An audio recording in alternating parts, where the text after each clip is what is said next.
فمش لازم تفهم كل حاجة عشان ترتاح. فأوقات السلام بيجي من التسليم مش من التفسير.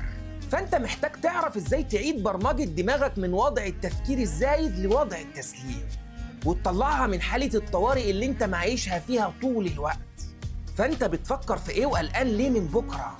فاطمن وسلم أمورك لله.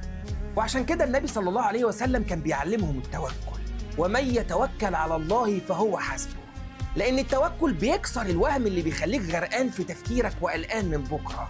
لما تسلم بالنتائج وإن كله في النهاية بإيد ربنا، دماغك بتهدى وبترتاح، وبتحسسك إنك مش مطالب منك إنك تسيطر على الكون كله. والتوكل هو إنك تعمل السبب وتوقف التفكير اللي خارج سيطرتك.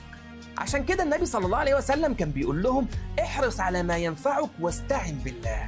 فاحرص على ما ينفعك دي هي مساحة التفكير والعمل، واستعن بالله دي هي اللحظة اللي لازم توقف فيها تفكيرك وتسيب الباقي على ربنا.